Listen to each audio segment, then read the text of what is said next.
Hi hello నమస్తే welcome to అమ్మగారి అబ్బాయి కుకింగ్ ఛానల్. నేను మీ భార్గవ్. ఈరోజు మన వీడియోలో వరలక్ష్మీదేవికి ఎంతో ఇష్టమైన పూర్ణం కుడుములు ఎలా చేసుకోవాలో చూద్దాం. వరలక్ష్మి వ్రతకల్పంలో 12 పూర్ణం కుడుములని బ్రాహ్మణులకి వాయనం ఇచ్చారని కూడా మనం చదివాం కదా. ఆ పూర్ణం కుడుములు ఎలా చేసుకోవాలో, అది కూడా పగుళ్ళు రాకుండా చాలా రుచిగా సులభంగా ఎలా చేసుకోవాలో పక్కా కొలతలతో ఈ వీడియోలో తెలుసుకుందాం.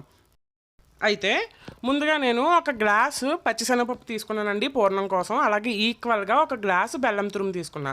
ముందుగానే పచ్చిశనగపప్పును కుక్కర్లో పెట్టి ఉడికించేసుకున్నా. మీరు కావాలంటే విడిగా కూడా ఉడికించుకోవచ్చు, కానీ మెత్తగా ఉడికించుకోండి. తర్వాత పూర్ణం కోసం ఉడికించిన పప్పు మొత్తం నీళ్లు మొత్తం వడకట్టేసి ఒక ప్యాన్లోకి తీసుకుని దాన్ని మెత్తగా మెదుపుకున్నాను. స్టవ్ అయితే ఇంకా ఆన్ చేయలేదండి. పప్పు అంతా మెత్తగా మెదిపేసుకున్న తర్వాత ఇందులోకి తీసుకున్న 1 గ్లాసు బెల్లం తురుమును కూడా యాడ్ చేసేసి మొత్తం మిక్స్ అయ్యేలా మిక్స్ చేసుకోవాలి.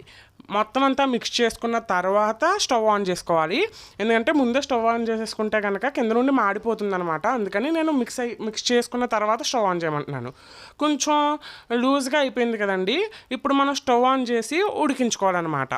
ఇప్పుడు స్టవ్ ఆన్ చేసుకుని ఉడికిస్తుంటే ఇంకొంచెం పలచగా అయినట్టు ఉంటుందండి. అయినా సరే మీడియం ఫ్లేమ్లో మిక్స్ చేసుకుంటూ ఒక 5 నిమిషాల పాటు దగ్గరుండి కలుపుకుంటూ ఉడికించుకుంటే అది ఆటోమేటిక్గా దగ్గర పడిపోతుంది. ఫస్ట్ ఇలా పలచగా అవుతుంది, అది బెల్లం కరిగి పాకం రావడం వల్ల అలా అవుతుంది. తర్వాత ఒక 5 నిమిషాల్లో దగ్గర పడిపోతుంది. కాకపోతే దగ్గరుండి కలుపుకుంటూ ఉడికించుకోవాలి. చూసారు కదండి, 5 నిమిషాల్లో ఇలా దగ్గర పడిపోయింది. ఇప్పుడు ఒక 1/2 స్పూను యాలకుల పొడి యాడ్ చేసుకుని మొత్తం మిక్స్ చేసేసుకుని స్టవ్ ఆఫ్ చేసుకుని దీన్ని కొద్దిగా చల్లారనివ్వాలి. చల్లారిందంటే ఇంకా కొంచెం టైట్ అవుతుందండి. అప్పుడు చల్లారిన తర్వాత దీన్ని ఉండలుగా చేసుకుని పక్కన పెట్టుకోవాలి. ఇప్పుడు మనం పూర్ణం కుడుములకి పిండి పెట్టుకుందామండి. దానికి నేను 2 గ్లాసెస్ పిండి కోసం 2.5 గ్లాసులు వాటర్ తీసుకున్నాను. కొద్దిగా సాల్ట్ యాడ్ చేశాను. అలాగే ఒక స్పూన్ నెయ్యి కూడా యాడ్ చేసి ఇప్పుడు నీళ్లు మరిగించాలి. మామూలుగా అయితే ఎవరైనా సరే 2 గ్లాసెస్ పిండికి 2 గ్లాసెసే వాటర్ తీసుకుంటారండి. కానీ పూర్ణం కుడుములకి అలాగే మోదకాలకి కొంచెం పిండి మెత్తగా ఉండాలి కాబట్టి 2.5 గ్లాసెస్ వాటర్ తీసుకున్నాను 2 గ్లాసెస్ పిండికి. ఇప్పుడు నీళ్ళు మరుగుతున్నాయి కదండి. నీళ్ళు మరుగుతున్నప్పుడు మిక్స్ చేసుకుంటూ పిండిని మనం అంతా యాడ్ చేసేసుకోవాల్సి ఉంటుంది. పిండిని మొత్తం యాడ్ చేసేసుకుని సిమ్లోనే ఉంచి బాగా కలుపుకోవాలండి. పిండి మొత్తం మిక్స్ అయ్యేంత వరకు బాగా కలిపేసుకోవాలి. కలిపేసేసుకుని స్టవ్ ఆఫ్ చేసేసుకుని మూత పెట్టి పక్కన పెట్టేసుకోవాలి. అంతేనండి. దీన్ని ఎక్కువసేపు ఉడికించాల్సిన అవసరం అయితే ఏమీ లేదు. మొత్తం మిక్స్ అయిన తర్వాత స్టవ్ ఆఫ్ చేసి కొద్దిసేపు పక్కన పెట్టేసుకోవాలి, అంతే.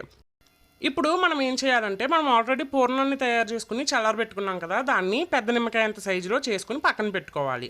ఇప్పుడు మనం పెట్టుకున్న పిండి అంతా ఒక పళ్ళెంలోకి తీసుకుని లైట్గా చల్లారనివ్వాలి. మరీ చల్లారకూడదు, కొంచెం గోరువెచ్చగా ఉండగానే నీళ్లు చిలకరించుకుని బాగా పిసికి ఒక ముద్దలా చేసుకుని పక్కన పెట్టుకోవాలి. ఇప్పుడు మనం ఏం చేయాలంటే, ఒక ప్లేట్లో కొద్దిగా నెయ్యి తీసుకుని చేతులకి నెయ్యి అప్లై చేసుకోవాలి. 2 చేతులకు కూడా నెయ్యిని అప్లై చేసుకోవాలి. అప్లై చేసుకుని కొంచెం పిండిని చేతిలోకి తీసుకోవాలి. తీసుకుని దాన్ని బాగా 2 చేతులతో ఒత్తి బాగా పిసికి ఒక పెద్ద అప్పడంలాగా చేసుకోవాలన్నమాట. మరీ పలచగా చేయకూడదు, అలా చేస్తే పగుళ్ళు వచ్చేస్తాయి. కొంచెం మందంగానే ఒక పెద్ద అప్పడంలాగా చేసుకోవాలి, మరీ మందంగా ఉండకూడదు. ఇప్పుడు ఇందులోకి మనం చేసి పెట్టుకున్న పూర్ణం ఉండను కూడా పెట్టుకుని దాన్ని వీడియోలో చూపిస్తున్నట్టుగా క్లోజ్ చేసుకుని గుండ్రంగా ఒత్తుకోవాలన్నమాట.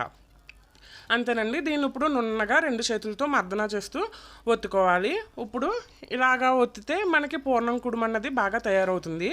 అయితే అక్కడక్కడ చిన్న చిన్న పగుళ్ళలాగా ఎత్తుపల్లాల కింద ఉంటే కనుక వేలుతో సరి చేసుకోవడమే. మనం కొద్దిగా నీళ్లు ఎక్కువ కొలత పెట్టుకుని తీసుకున్నాం కదా పిండి పెట్టుకున్నప్పుడు, అలాగే నెయ్యి కూడా వేసాం కాబట్టి పిండి బాగా అడ్జస్ట్ అవుతుందండి మనం వేలుతో సర్దితే. ఇలాగే మనం సేమ్ మిగతా అన్ని పూర్ణం కుడుములని కూడా చేసుకోవాల్సి ఉంటుంది. చేతులకు నెయ్యి రాసుకోవడం, కొద్దిగా పిండి తీసుకోవడం, దాన్ని బాగా ఒత్తి అప్పడంలాగా చేసుకుని అందులోకి మనం చేసుకున్న పూర్ణాన్ని పెట్టి బాగా క్లోజ్ చేసేసి గుండ్రంగా బంతిలాగా చేసుకుని దాన్ని పిండి పగుళ్ళు లేకుండా సర్దుకోవాలి, అంతే అనమాట. ఇలానే అన్నీ రెడీ చేసి పక్కన పెట్టేసుకున్నాం కదా. ఇప్పుడు ఒక గిన్నె పెట్టుకుని స్టవ్ పైన 2 గ్లాసులు వాటర్ యాడ్ చేసి బెజ్జాలు జాలి పెట్టుకున్నాను ఆవిరి కోసం. అయితే దానికి అంటుకోకుండా ఉండడం కోసం కొద్దిగా నెయ్యిని రాస్తున్నాను అనమాట. ఇలా రాసుకుంటే అవి అంటుకోకుండా ఉంటాయి. ఒక్కొక్కసారి ఏమవుతుందంటే ఆవిరి ఉడకబెట్టుకున్నప్పుడు అంటుకుపోయి విరిగిపోతాయి, అందుకని నెయ్యి రాసుకున్నాం. ఇప్పుడు ఇందులోకి ఒక్కొక్కటిగా అన్ని పూర్ణం కుడుములని కూడా పెట్టేసుకోవాలి. అన్ని పూర్ణం కుడుములని పెట్టేసుకున్న తర్వాత మూత పెట్టి ఒక 10 నిమిషాలు లేదా పావు గంట సేపు అయినా మీడియం ఫ్లేమ్ పైన ఆవిరికి ఉడికించుకోవాల్సి ఉంటుంది. ఆవిరికి ఉడికించుకుని మూత తీసేసిన తర్వాత స్టవ్ ఆఫ్ చేసేసుకుని వెంటనే తీయకూడదండి, ఎందుకంటే వేడిగా ఉంటాయి, అలాగే ఇచ్చిపోతాయి కూడా. కాబట్టి బాగా చల్లారేంత వరకు, ఆవిరంతా తగ్గిపోయేంత వరకు ఆగి తర్వాత మనం సర్వ్ చేసుకోవడమే. అంతేనండి, పూర్ణం కుడుములు తయారైపోయినాయి.